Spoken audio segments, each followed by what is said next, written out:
Oke, hari ini terima kasih banyak BPJS Kesehatan dan juga Dinas Sosial membagikan waktunya untuk ngobrol sama Doi. Banyak sekali sebenarnya saya punya pertanyaan-pertanyaan yang nantinya kita kemas dalam obrolan yang santai. Takutnya jam makan siang kalau terlalu serius mereka pada tidur ya Bu ya. Oke, mengawali obrolan ini saya penasaran dulu. Mungkin beberapa teman-teman masih sedikit bingung, terutama yang kurang mencari tahu informasinya. Saya ke Bu Wiwi dulu. Ini ngomongin tentang BPJS Kesehatan. Di samping itu ada juga JKN, Mobile JKN atau sejenisnya. Supaya tidak salah kaprah, boleh dibantu sebenarnya apa sih BPJS Kesehatan, terus kaitannya JKN, Mobile JKN dan segala macamnya. Apakah satu garis atau ternyata emang ini beda-beda seperti apa, Bu?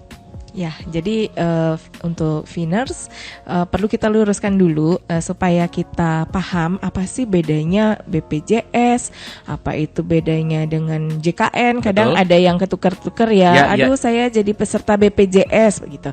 Padahal sebenarnya yang pertama BPJS itu adalah Badan Penyelenggara Jaminan Kesehatan Nasional.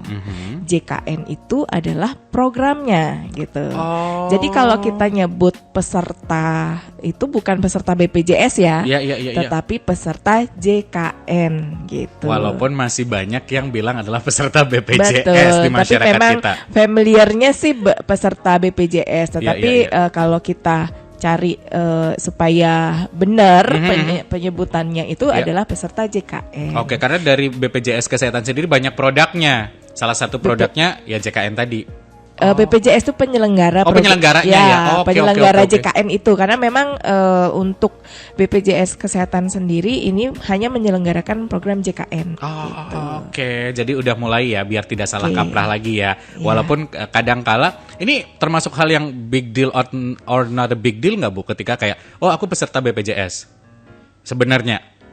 Ya nggak apa-apa sih, cuma kita ingin meluruskan saja bahwa sebenarnya peserta itu namanya peserta JKN. Gitu. Sebaiknya adalah mulai hari ini ketika sudah tahu dan sudah sadar kita adalah peserta JKN. Nah, kita membahas JKN sendiri, berarti semua masyarakat harus memiliki jaminan kesehatan. Betul. Bagaimana kalau ada masyarakat yang apakah ada aturan-aturan tertentu atau undang-undang mungkin yang sebenarnya adalah mengatur tentang ketentuan ini, Bu? Ya, jadi sebenarnya sudah diatur di Undang-Undang Dasar 1945 bahwa di undang-undang tersebut setiap orang itu berhak untuk mendapatkan jaminan sosial seperti itu. Jadi di undang-undang diatur, kemudian di undang-undang juga diatur bahwa negara bertugas untuk menyelenggarakan jaminan kesehatan, jaminan sosial seperti jaminan itu. Sosial. Ya, nah kemudian diatur kembali dalam Undang-Undang Nomor 40 Tahun 2004 dan juga Undang-Undang tahun Undang-Undang Nomor 24 Tahun 2011 di mana kepesertaan setiap penduduk, setiap orang termasuk warga negara asing yang tinggal di Indonesia dan bekerja paling sedikit 6 bulan itu wajib menjadi peserta JKN gitu. Berarti ada undang-undangnya, ada kewajiban yang memang harus kita taati sebagai masyarakat Indonesia. Betul. Salah satunya adalah menjadi peserta JKN tadi. Ada dari undang-undang ini ada bahasan-bahasan undang-undang lagi yang mungkin sebenarnya keterkaitan yang mungkin dijelaskan untuk masyarakat, Bu? Ya, jadi dari undang-undang itu juga nanti ada turunannya lagi. Nanti diatur lagi di peraturan presiden bahwa setiap penduduk itu wajib untuk menjadi peserta JKN. Tapi sebenarnya Mas Dodi, yang perlu kita tekankan di sini bukan hanya sekedar wajib menjadi peserta JKN. Gitu. Jadi kenapa seluruh penduduk Indonesia termasuk warga negara asing yang tinggal dan bekerja di Indonesia minimal 6 bulan itu harus menjadi peserta JKN? Ini adalah untuk proteksi gitu. Karena sakit itu kan sesuatu yang pasti. Betul. Nah, kemudian kita tidak pernah tahu kapan kita akan sakit dan kita akan sakit apa gitu. Tidak kayak liburan atau hari raya ya, nggak ada di kalender. Betul. Ya. Oh, kira-kira lagi seminggu saya akan sakit ini, saya siapin duit dulu mungkin kayak gitu. Betul.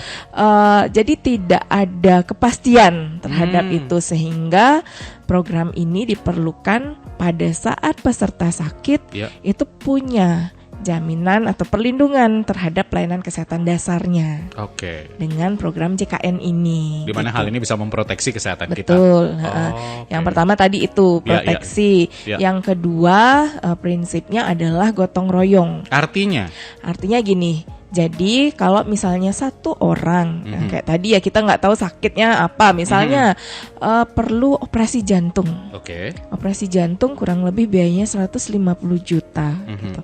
Nah, tentunya kalau kita keluar dari saku kita sendiri untuk membiayai itu tentunya luar biasa ya. Uang Habis tabungan, segitu. habis warisan. Betul. Jadi sebelum JKN ini banyak masyarakat yang karena belum punya jaminan sosial atau jaminan kesehatan, akhirnya ada yang minjem lah gitu, Betul. atau jual aset, Mhm. itu berutang seperti itu, sehingga untuk supaya bisa melaksanakan pengobatan itu gitu. Nah, dengan program JKN kita yang penting kepesertaan kita aktif, maka peserta JKN sudah bisa mendapatkan jaminan dengan ketentuan alur dan prosedurnya sesuai dengan ketentuan. Oke, Seperti tapi itu. terkait gotong royong tadi yang Ibu maksud, yang part mananya maksud gotong royong? Ya, jadi gini, jadi kita kalau kita hitung iuran kita, misalnya satu orang itu paling tinggi iurannya adalah 150.000. Betul. Nah, kalau misalnya nih satu orang ini baru pertama kali bayar iuran, ternyata operasi jantung, kan belum cukup nih iuran satu orang ini. Betul. Nah, maka dia diperlukan untuk membiayai satu orang 150 juta tadi, diperlukan gotong royong dari ribuan orang supaya bisa dijamin nih pelayanan kesehatan jantungnya seperti itu. Oke, jadi dari kita semua yang ada di sini deh di ruang siaran, Betul, kan kita adalah peserta betul. JKN sendiri. Ya. Jadi kita saling subsidi Membantu membantu gotong royongnya di situ. Gotong royongnya di Oke. situ. Karena terkadang kalau misalnya dikumpulkan 150.000 satu bulan, satu tahunnya paling baru 1.800.000 ya, 1.800.000. Sedangkan tadi sekali operasi itu sudah segitu. Betul. Kalau dikumpulkan satu orang itu nggak akan cukup. Iya. Sehingga perlu gotong royong dari kita yang sehat, ya lebih baik kita nggak sakit kan. Betul. Jadi- Saya belum pernah pakai BPJS tapi saya bayar iuran gitu. Ya, Tapi bukan berarti saya seperti itu. ngeluh atau apa. Kita nggak mau lebih baik. Saya nggak pernah pakai JKN-nya. Kalau saya pribadi lebih baik kita nggak pakai, Iya, benar. tapi kita sehat Iya, gitu. iya, Nah, iya. iuran yang kita bayarkan itu kita pergunakan seperti orang-orang yang tadi yang memerlukan operasi jantung, kemudian perlu cuci darah, perlu kemoterapi, biaya-biaya yang luar biasa mahal seperti itu. Oke, ini yang masuk dalam kategori sharing yang Ibu bilang Betul, tadi ya, bahwa betul. bagaimana ini bisa masyarakat kita dari kita untuk kita juga, dan yang mana ini fungsinya untuk mensejahterakan atau biar semuanya pada sehat. Betul. Oke, selain tadi ada gotong royong, ada sharing, terus juga ada protection, ada hal lain apa lagi, Bu? Kenapa ini menjadi boleh dibilang adalah program yang penting untuk masyarakat kita? Iya tadi compliant. Oh, compliance. Jadi Oh, iya. compliant itu karena memang JKN ini diwajibkan oleh Oke. oleh pemerintah. Oke, compliance, protection, dan juga sharing tadi. Sharing. Oke, nah kalau terkait dengan hak sendiri masyarakat, oke, saya sudah bayar iuran nih, sudah rajin sekali, bahkan dibayarin kantor. Apa saja sebenarnya hak untuk peserta JKN? Ya, jadi setiap peserta JKN yang sudah mendaftar dan membayar iurannya, itu sehingga kepesertaannya aktif ya. Karena ya. kalau hanya mendaftar tidak bayar iurannya, maka kepesertaannya non aktif dia. Sering terjadi. Sering, sangat sering. Ketika berobat baru ingat, oh ibu mohon maaf 1 tahun belum dibayar nih. Betul. Nah, Iya. sehingga disinilah kami menekankan bahwa selain jadi peserta, memastikan kepesertaan JKN-nya aktif gitu. Oke. Nah, pada saat kita sebagai peserta JKN memiliki kepesertaan aktif, maka hak kita adalah yang pertama kita bisa memilih vaskes di mana kita akan terdaftar. Jadi vaskes fasilitas kesehatan tingkat pertama gitu.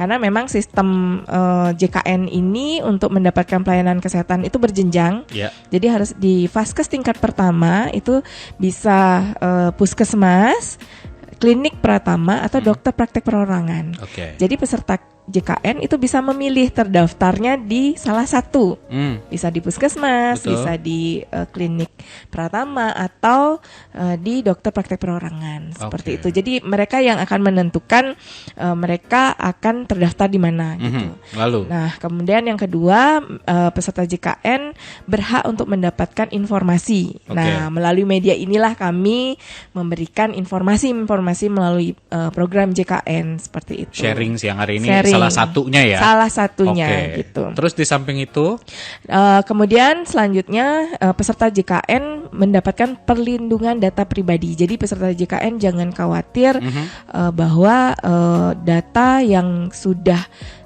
didaftarkan ke BPJS Kesehatan itu datanya akan kami lindungi dengan sehingga data pribadinya bisa aman seperti itu.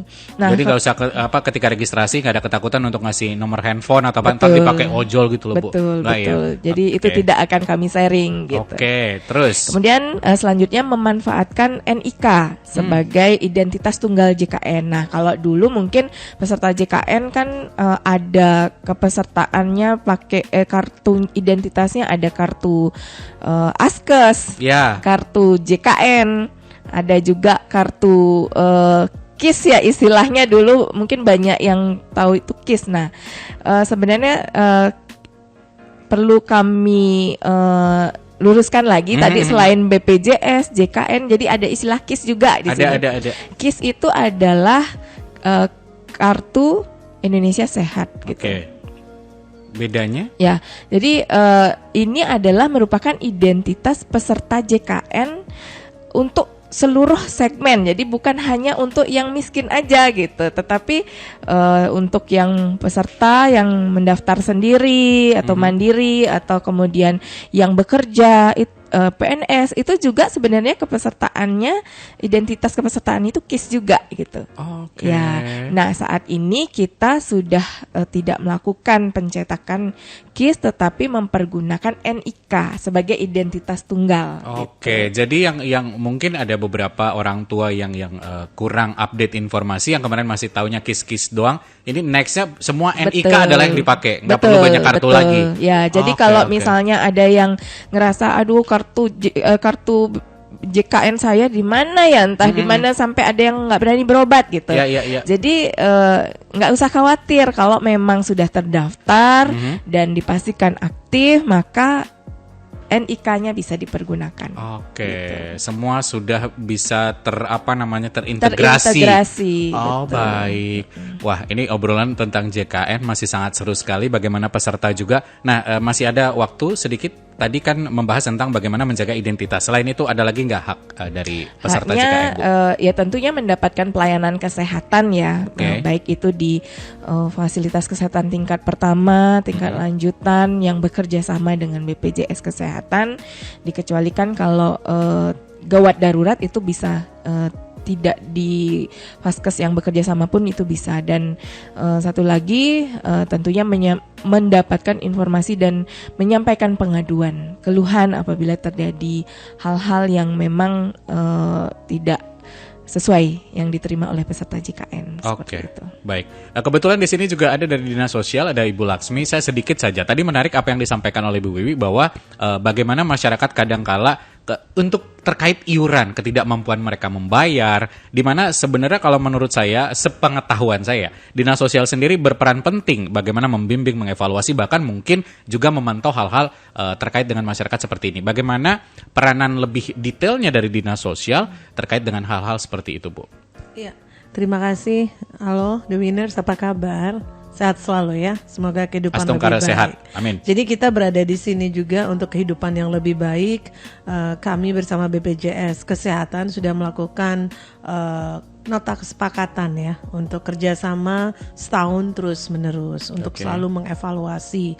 Dan ada Dinas Kesehatan juga, Dinas Kependudukan dan Catatan Sipil itu partner kerja kami bersama BPJS Kesehatan.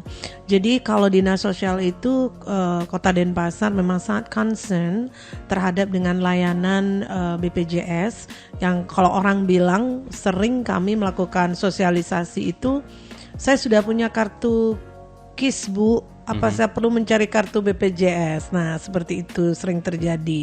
Lalu mereka udah panik duluan ketika BPJS-nya atau kartu KIS-nya tidak aktif atau kepesertaan tidak aktif dan mengalami emergency yang luar biasa seperti sakit, kemudian sesak napas. Nah, ketika di rumah sakit itu udah panik. Nah, disitulah peranan Dinas Sosial Kota Denpasar bersama BPJS Kesehatan dan rumah sakit itu sendiri terus melakukan hubungan yang baik. Jadi agar masyarakat itu masuk rumah sakitnya sudah tidak panik lagi. Kalau orang udah masuk gawat darurat itu udah panik banget. Betul. Nah, kalau di Dinas Sosial itu banyak ragam program, Pak. Salah satunya yang kami temui atau kami laksanakan adalah Universal Health Coverage. Kebetulan Denpasar ini sudah memasuki Universal Health Coverage pada tahun 2022, tepatnya di bulan Juli. Jadi seluruh kepesertaannya yang memang ditanggung pemerintah sudah dapat dibayarkan. Nah, ini kebetulan banyak sekali masyarakat kita mendaftar tapi tidak bayar. Oke, Nah, mendaftar tapi tidak bayar. bayar. Apakah Mungkin itu tidak apa-apa? apa-apa. Kan siapa tahu ada yang mikir, oh nggak apa-apa gitu. Oh ternyata itu apa-apa. Oke, lanjut. Apa-apa, Pak. Oke. Jadi waktu itu saya dengan BPJS di tahun 2022 datang ke Banjar-Banjar, Pak. Sosialisasi malam. Lalu kami akhirnya menerbitkan sebuah program ya, launching program waktu itu namanya JKN KIS Goes to Banjar. Oke, Jadi kita JKN KIS Goes to Banjar. Dan itu juga akan terjadi pada bulan Mei nanti, tanggal 2 Mei ini terus Pak di Kelurahan Serangan. Karena banyak nelayan-nelayan yang belum paham untuk kepesertaan mereka. Saya dulu mendaftar. Nah, ketika Covid terjadi, banyaklah warga Denpasar ini yang ber-KTP Denpasar ya Pak. Saya tanda kutip lagi ber-KTP Denpasar. Oke. Itu tidak aktif diakibatkan mereka mungkin dikeluarkan dari perusahaannya secara sepihak, Bangkrut. perusahaannya bangkrut, kemudian tidak dapat membayar. Nah, kalau orang sudah diberhentikan dari pekerjaan, apa yang terjadi pertama? Stres. Betul. Lalu tidak enak badan, sesak napas, lalu masuk rumah sakit. Nah, di masuk rumah sakit inilah yang terus-menerus kami dampingi, Pak. Jadi kalau kami bilang handphone kami ini on-nya 24 jam, terkadang malam. Jadi Bu Dokter udah hafal banget ya Bu Dokter ya. Jadi kami ingin masyarakat itu sehat. Nah, pemerintah Kota Denpasar melalui Bapak Wali Kota yang memiliki spirit Vasudhaiva Kutumbakam bergotong royong. Sama dengan pembayaran BPJS, penanganan itu gotong royong. Kita juga gotong royong. Nah, salah satu hal yang terjadi itu lewat JKN KIS Goes to Banjar. Ternyata lewat JKN KIS itu banyaklah kami menerima pengaduan. Pengaduan ini bukan berarti masyarakat tak terlayani. Terkadang masyarakat itu cuek. Oke. Mereka mungkin lebih suka membayar wifi ya, Oh, iya atau dong. membeli kuota ya. Mumpung nih ngomong nih, saya Iya, langsung iya. aja nembak. Membeli kuota yang 200.000, 300.000. Tapi untuk membayar kartu kepesertaannya dia tidak mampu. Padahal itu dia bisa lakukan. Nah, kami sering mengingatkan itu ketika dia sakit nanti. Kita nggak tahu seperti yang Bu Dokter sampaikan sakit itu kapan terjadi. Tapi Ya. kalau kita sudah menginsurankan sesuatu itu tentu kita membuat aman. Orang sering berkata, buat apa saya bayar kepesertaan Bu, orang saya nggak sakit. Nah, tapi ketika dia sakit, siapa yang akan dihubungi 3 hari di rumah sakit? Tapi begitu dia masuk pasien umum, wah luar biasa itu biayanya. Harus menggadaikan STNK, bingung sendiri. Karena terus ada permasalahan tersebut, saya dengan Dinas Sosial, ke Disduk Capil, Diskes, terus melakukan evaluasi dan kebetulan kami juga memiliki fasilitator desa kelurahan Pak, 43 desa lurah, itu silakan warga kota dapat melaporkan, pingin tahu aktif apa enggak, nanti aplikasinya bisa disampaikan oleh BPJS sendiri. Nah, itu bisa melaporkan ke desa atau kelurahan, di desa itu sudah ada e-dabu, jadi bisa dicek kartu KK-nya. Nah, apabila warga itu mengalami double NIK, silakan datang ke Disduk Capil, diperbaikilah NIK-nya, Oke. NIK-nya diperbaiki ya. Baik, sabar Ibu, jangan emosi. emosi. Iya. Kami mengerti. Cuman kadang lalai ya, tapi diperbaiki segera. Diperbaiki, jangan Oke. dulu komplain gitu. Oke, ini kayaknya sering menerima komplain nih jadi emosi. Sabar. Tampaknya kita harus break dulu karena nanti dilanjutkan lagi. Saya menarik sekali dari Dinas Sosial dan juga Dr. Wi juga nanti terkait tentang peserta JKN. Karena banyak hal yang bisa kita bahas dalam 1 jam ini. Masih ada Dio Sandra yang nemenin kamu hari ini talk show BPJS Kesehatan dengan tema pastikan JKN aktif agar jaminan kesehatan terlindungi. Masih ada Doi, masih ada juga Dr. Wiwi dan juga Ibu Ayu Laksmi yang tadi cerita banyak sekali dari Dinas Sosial bahwa ini keterkaitan masalah kedisiplinan masyarakat. Buktinya sampai ada Goes to Banjar. Inilah sebuah bentuk sosialisasi. Pun siang hari ini kita ngobrol adalah sebagai bentuk sosialisasi bahwa masyarakat tadi sudah punya haknya, tetapi ada kewajiban juga yang mungkin ini kemarin-kemarin sempat terabaikan. Ini sedikit fun fact orang tua saya deh. Kebetulan kalau anaknya sudah aktif untuk bayar iuran, orang tua kadangkala bisa lupa. Ternyata 6 bulan belum bayar. Tiba-tiba ini cerita nyata, ibu saya stroke, akhirnya baru tahu tuh setelah masuk rumah sakit. Akhirnya saya baru ngecek kayak kemarin-kemarin, oh mereka pasti udah bayar. Dan ternyata belum bayar. Harus ngurus. Ribet di tengah kita lagi mengalami cobaan, harus ribet ngurus pembayaran dan segala macamnya. Tapi buat saya ketika diselesaikan ternyata ya udah bisa dipakai untuk sebagaimana mestinya. Saya ke Bu Wiwi dulu nanti sebelum ke Ibu Laksmi membahas tadi kita ngomongin tentang hak. Lalu pasti ada kewajiban dari peserta JKN sendiri. Apa saja yang menjadi kewajiban peserta dari JKN, Bu? Mungkin harus diingatkan lagi supaya masyarakat juga semakin notice dan semakin ngeh nih biar lebih aware. Ya. Jadi untuk Finers tentunya ada kewajiban ya, tadi ada hak, Betul. ada juga kewajiban. Jadi kewajibannya adalah mendaftarkan diri dan seluruh anggota keluarga. Seperti itu, karena nggak bisa JKN itu hanya didaftarkan misalnya yang sakit-sakit aja kayak gitu. Karena tadi kembali ke prinsip gotong royong gitu. Betul. Nah, yang kedua adalah membayar iuran tepat waktu. Paling lambat tanggal 10.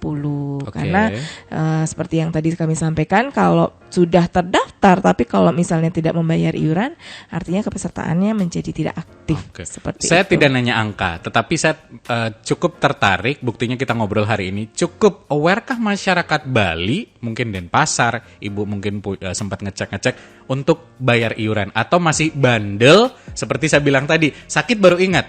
Cukup. Ya, jadi kalau di wilayah kerja kami di kantor cabang Denpasar itu tingkat keaktifannya itu adalah 89%. Oke. Itu artinya ada 11% nih masyarakat yang nunggak iurannya. Oke. Masih bandel. Entah alasan karena memang lupa, lalai, atau lebih mementingkan kuota dan wifi tadi seperti Bu Laksmi bilang. Betul. Jadi, lalu menyikapi hal seperti itu apa yang dilakukan oleh teman-teman? Ini kan juga PR buat teman-teman. Betul. Jadi supaya peserta JKN aware untuk melakukan pembayaran iuran, tentunya kita selalu mereminder gitu. Kalau misalnya Mas menunggak 2-3 bulan, kita akan telepon gitu. Kemudian juga kita hubungi, kita punya kader JKN. Jadi kader JKN itu kita bekerja sama kerjasama kemitraan nih dengan seorang kader untuk datang ke rumah-rumah peserta yang menunggak iuran gitu. Untuk membayar iuran JKN-nya gitu. PR besar berarti sebenarnya ya, tapi tetap dilakukan supaya memang ya tadi itu. Supaya sebenarnya kenapa kita mengingatkan peserta untuk membayar iuran rutin tepat waktu selain supaya kepesertaannya aktif dan juga tidak numpuk gitu. Ya, kebayang kalau misalnya dalam 1 bulan iurannya 150.000 misalnya. Dalam satu keluarga ada 4 orang. Artinya kan iuran yang harus dibayar 600. Kalau misalnya dibayar rutin tiap bulan 600 itu ya ini ya cukup mampu peserta. Tapi kalau dia sudah menunggak, misalnya menunggaknya 1,5 tahun. 1,5 tahun kali 600, tentunya ini akan menjadi berat bagi peserta kalau membayar iurannya ditumpuk dalam waktu bertahun-tahun kayak gitu. Kayak Sehingga- pengeluaran beli motor listrik nanti yang ada. Itu lumayan besar nanti pengeluarannya. Betul, betul. Oke. Dari kelalaian itu ya. Betul. Jadi sosialisasi hari ini adalah Bu Wiwi sendiri dan juga tim serta dari Dinas Sosial juga mengingatkan bahwa ayo kita lebih aware lagi, lebih rajin lagi ngecek. Karena sebenarnya di aplikasi mobile JKN kan juga bisa dicek kan. Betul. Oke. Iya. Sebelum kita bahas ke aplikasi, nanti saya pasti mengingatkan juga teman-teman untuk download di App Store dan juga Play Store. Kalau ada pertanyaan tentang BPJS Kesehatan terkait juga dengan Dinas Sosial, hari ini saya buka deh WhatsApp di 0812-383-9100. Kamu tinggal ketik nama spasi pertanyaannya. Kira-kira apa yang ingin ditanyakan? Kebetulan ada Bu Wiwi dan juga Bu Laksmi yang siap membantu. Nanti di segmen terakhir akan coba Doi tanyakan. Kira-kira kalau memang ada yang terkait dengan pertanyaan hari ini. Nah, saya ke Bu Laksmi dulu sebelum lanjut ke Bu Wiwi. Tadi kan seluruh anggota keluarga itu wajib untuk sebagai peserta JKN. Bagaimana jika baru lahir, misalkan idealnya seperti apa? Nanti kan masalah setelah menikah, lahir segala macam ini butuh biaya juga. Apa yang menjadi note atau catatan dari Dinas Sosial yang mungkin sering terabaikan oleh masyarakat kita? Yang pertama itu ketika dia menikah, maka pengantin wanita kan harus masuk ke pengantin pria ya, keluarga pria. Itu juga harus sudah mulai surat pindah dulu. Oke. Nah, karena kepindahan domisili atau kepindahan tempat tinggal juga berpengaruh kepada BPJS sendiri untuk kepesertaan ya. Kemudian begitu dia masuk kakak baru, nah ketika dia masuk kakak baru lalu dia memiliki anak dengan bayi 3 bulan, mungkin masih nama ibunya dipakai. Nah terkadang masyarakat kita, ini pengalaman kami ya, usia anak itu di atas 3 bulan lalu mengalami DB dan panasnya tinggi 40 derajat waktu itu. Jadi udah panik duluan orang tuanya, dibawa ke rumah sakit pemerintah waktu itu. Begitu kami mau aktifkan ternyata dia belum masuk KK.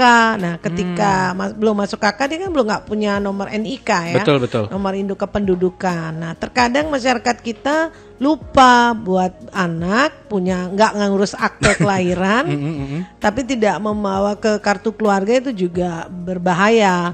Nah ketika dia sakit harus mau bagaimana, mau dirawat bagaimana, seperti itu. Nah akhirnya waktu itu setahun lalu kejadiannya pas Idul Fitri, syukurnya layanan dibuka, BPJS tetap masih melayani. Berhasil dalam 1 hari kami alihkan ke penerima bantuan iuran, artinya bantuan sosial pemerintah. Anak itu selamat, akhirnya bisa diselamatkan dan akhirnya sudah pulang ke rumah. Jadi masyarakat ketika memiliki anak, yang pertama nggak usah lama-lama lah buat akte kelahiran. Ya kita kasih waktu sebulan, buatlah akte kelahiran, lalu si anak itu masukkanlah ke KK. Nah sangat sulitnya ketika saya sempat koordinasi dengan Bu Dokter, sempat kejadian bahwa bayinya masih atas nama ibunya ya.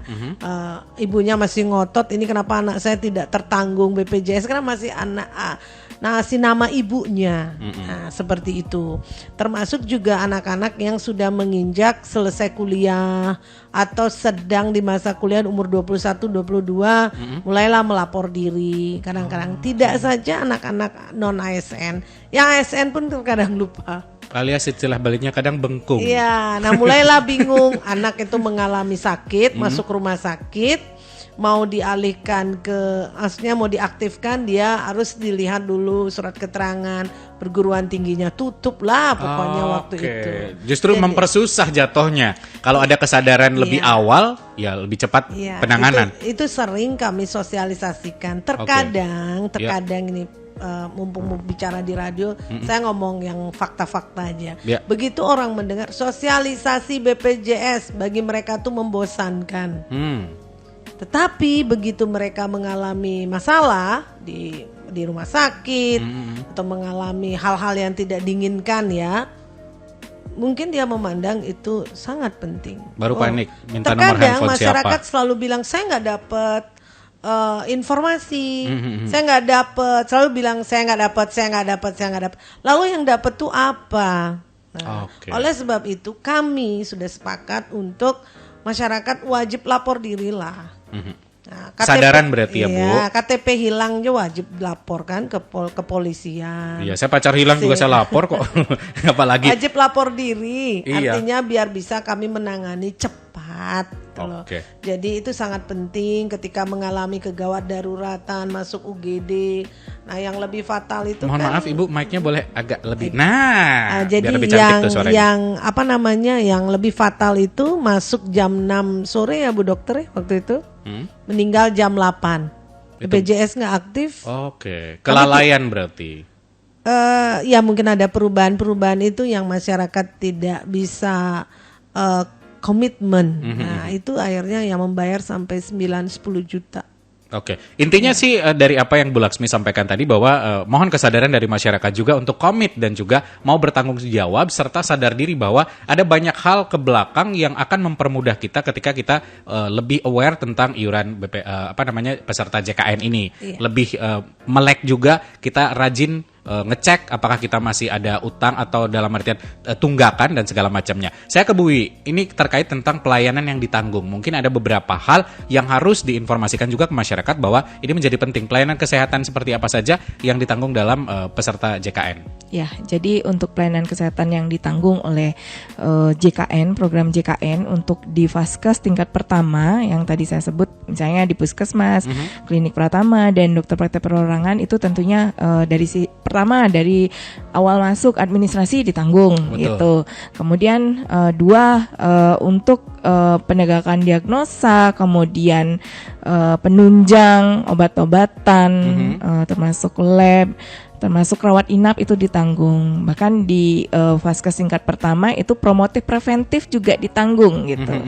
Jadi bagaimana kita mengupayakan masyarakat yang belum sakit atau misalnya sudah sakit, misalnya sakit kencing manis, hipertensi, ini sudah terlanjur sakit tetapi kita mencegah supaya mereka tidak sampai ke arah komplikasi seperti itu. Oke, itu di tingkat pertama. Untuk tingkat lanjutan juga hampir sama. Jadi untuk pendaftaran, kemudian penegakan diagnosa, kemudian obat, pemeriksaan penunjang, termasuk juga rawat inap baik itu di ruang intensif atau non intensif, itu dijamin.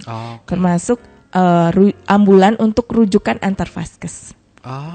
Gitu. Saya tuh baru tahu tuh. Ya. Jadi beberapa mungkin teman-teman memang dengan dengerin obrolan ini mudah-mudahan lebih banyak sebenarnya ilmu yang diserap serta lebih banyak juga tahu informasi detail apa sih kelebihan atau hak kita menjadi peserta JKN di luar dari bahwa kewajiban-kewajiban yang harus kita selesaikan. Nah, terkait dengan zaman sekarang mungkin bukan hanya saya saja, muda, tua, main handphone, semua pengen serba instan. Di awal kita sempat membahas bagaimana mereka untuk antrian pun maunya lewat handphone segala macam. Ada tidak kira-kira aplikasi atau mungkin layanan yang mempermudah peserta JKN ini untuk melakukan itu lebih efisien? Karena kadang kalau misalnya ibu kerja dari 9 to 5, 9 sampai 5 kan sibuk tuh, nanti mau antrian biar lebih awal segala macam. Apa yang kira-kira disediakan oleh BPJS?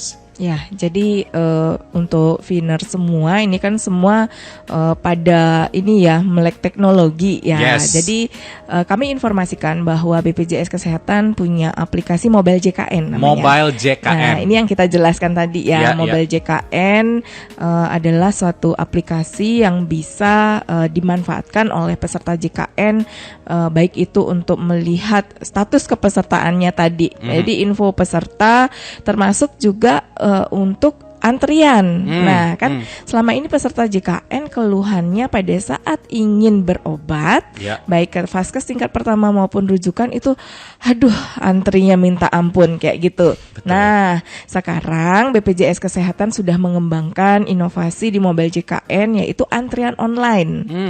Jadi peserta JKN kalau mau berobat ke vaskes itu tinggal ambil nomor antrian melalui Mobile JKN. Oke. Gitu. Jadi nanti akan terlihat peserta dapat nomor antrian berapa, kemudian yang sedang dilayani nomor berapa, gitu. Sehingga nggak harus datang misalnya ke rumah sakit, nggak harus subuh-subuh. Misalnya ada yang awal-awal JKN itu jam 5 pagi sudah Iya, ada di benar-benar. rumah sakit. Kadang yang antri itu sendal-sendal ya gitu. Ya, orangnya nggak ada. Betul Masih gitu. tiduran. Nah, dengan kondisi seperti itu kita mengembangkan antrian online melalui mobile JKN sehingga nanti bisa melihat misalnya nih dapat nomor antrian 50 yang dilayani nomor 2. Ngapain datang ke rumah sakit Tidur atau ke dulu, vaskes? istirahat. Tidur dulu, istirahat dulu. Nah, nanti ada estimasi nomor antriannya diperkirakan akan dilayani jam sekian. Jadi datangnya ya paling cepat sejam sebelum lah. Betul, Karena betul. kan mungkin ada administrasi yang harus diurus sehingga Iya. tidak antri. Lebih efisien waktu. Betul Oke. gitu. Jadi lebih inilah ya, lebih mudah. Sangat Cepat. dipermudah Ya. sebenarnya. Tetapi yang terjadi faktanya adalah beberapa orang itu sudah install aplikasi mobile JKN. Saya tanya di lingkungan sekitar, tetapi mereka tidak tahu isi di dalamnya. Oke. Padahal di mana sebenarnya aplikasi ini sendiri baik terkait layanan, tadi nomor antrian Ibu ada, sampai dengan pengaduan. Fitur-fitur apa lagi sih yang ada di mobile JKN yang masyarakat itu harus tahu, Bu? Misalkan terkait tentang iuran dan segala macamnya. Ini yang sebenarnya penting bagaimana aplikasi ini mungkin agak lambat orang untuk download karena nggak kayak online shop yang belanja ngetap tiap hari kan. Enggak juga. Mungkin beberapa. Tapi apa saja sih yang di dalamnya yang menurut Ibu ini sangat penting dan masyarakat harus tahu? Ya, jadi yang pertama info program JKN. Oke, penting. Jadi informasi-informasi itu bisa dilihat di sana gitu. Tuh. Nah, kemudian info peserta untuk tahu peserta itu aktif atau tidak. Gitu. Penting. Ya, nah kemudian info lokasi vaskes. Kalau misalnya ke vaskes kita nggak tahu vaskes kita di Di mana mana ya ya? posisinya, Ya, atau ya, ya. misalnya sedang keluar kota, sakit. Nah, JKN-nya kan bisa dipergunakan walaupun sedang di luar kota. Nah, untuk cari tahu di mana lokasi terdekat vaskes itu bisa di info lokasi vaskes. Info lokasi gitu. vaskes. Oke, terus. Nah, kemudian tadi antrian online, bahkan ketersediaan tempat tidur. Kemudian untuk ngecek iuran. Nah, ini penting nih. Ya, itu tunggakan kita berapa sih gitu. Itu bisa dicek di sana. Oke. Nah, kemudian untuk rehab ini ya. Ini yang terbaru, saya baru tahu juga nih. Betul. Rehab ini adalah rencana pembayaran bertahap. Bisa Jadi, dicicil. Bisa dicicil Oke, gitu. iurannya Oke. bisa dicicil guys, nggak numplek kayak tadi. Betul, jadi yang sudah terlanjur punya tunggakan besar, mungkin kalau membayar sekaligus itu agak kesulitan. Ya. Nah, kita memfasilitasi dengan rehab ini, gitu. Jadi peserta bisa yang punya tunggakan di atas 3 bulan, dari 4 sampai dengan 24 bulan itu Oke. bisa melalui program rehab ini. Oke, Nah, itu itu bisa penting. melalui mobile JKN, Ya. care center, bisa melalui kantor BPJS Kesehatan. Oke, gitu. boleh di-share Bu care centernya. Care center BPJS Kesehatan di 165. Oke, di 165 untuk care center ya. Betul. Oke, selain itu fitur lain lagi yang menurut Ibu sangat penting. Kalau tadi tuh rehab penting banget. Betul. Jadi ada fitur screening riwayat kesehatan. Oh, bisa ngecek. Ngecek. Jadi peserta mengisi kayak kuesioner gitu terkait informasi kesehatan peserta gitu. Oh, lifestyle tapi, kita. Betul. Oke. Tapi harus jujur di sini. Iya Karena dong. kalau misalnya nggak ngisi jujur, hasilnya juga nanti nggak jujur. Oh, gitu. oke, benar. Sehingga nanti dari hasil screening itu, kalau misalnya ditemukan risiko sedang atau tinggi, maka bisa ditindaklanjuti ke fasilitas kesehatan tingkat pertama untuk dilakukan pemeriksaan lebih lanjut. Oke, gitu. itu penting screening Penting dan masih banget. banyak pastinya fitur-fitur yang lainnya Bu ya. Betul, Ini betul. kita agak sedikit kejar-kejaran karena waktu kita sudah mulai mepet sekali. Nah, Siap. itu kenapa Doi sarankan adalah teman-teman harus mendownload aplikasi mobile JKN itu di App Store dan juga Play Store. Ini ke closing statement. Jika butuh informasi lebih detail selain ke kantor BPJS Kesehatan terdekat, berarti adalah install aplikasi, care center di 165 atau juga fitur-fitur yang lainnya yang bisa dikontak ya Bu ya. Betul, betul. Oke, dari Bu Wiwi ada yang ingin disampaikan di segmen terakhir? Ya, baik. Untuk peserta JKN, pastikan seluruh Finers itu sudah menjadi peserta JKN. Ya. Kemudian pastikan kepesertaannya aktif. Kemudian manfaatkan fitur mobile JKN untuk mempermudah mendapatkan pelayanan, baik itu pelayanan informasi, kemudian pelayanan administrasi, dan juga untuk mengakses pelayanan kesehatan. Oke. Gitu. Siap, Bu Wiwi, terima kasih banyak. Bu Laksmi, padat, singkat, dan jelas, tidak pakai emosi. Tetap merimain masyarakat kita. Apa yang ingin disampaikan? Oke, untuk the winners yang pasti wajib lapor diri jika mengalami gangguan sosial, seperti halnya tidak dapat melakukan pembayaran atau pengaktifasian Kartu Indonesia Sehatnya atau JKN KIS-nya, dapat berkolaborasi dengan Dinas Sosial Kota Denpasar, dapat menyampaikan pengaduannya juga di DM IG Dinsos Kota Denpasar. Kebetulan saya adminnya langsung, saya menjawab langsung. Siap. Jadi sehingga saya bisa melakukan reaksi cepat kepada BPJS Kota Denpasar. Yang pasti dengan wajib lapor diri itu bisa kehidupan yang lebih baik akan lebih terharapkan kepada masyarakat Kota Denpasar. Oke, Bu Laksmi, Bu Wiwi, terima kasih banyak hari ini sudah ngobrol banyak sekali sama Doi. Waktu kita sebenarnya 1 jam ini sangat-sangat mepet sekali. Dan mudah-mudahan obrolan ini bermanfaat buat Finers yang dengerin. Dodio Sandra pamit, so keep your imagination and always try to make it come true.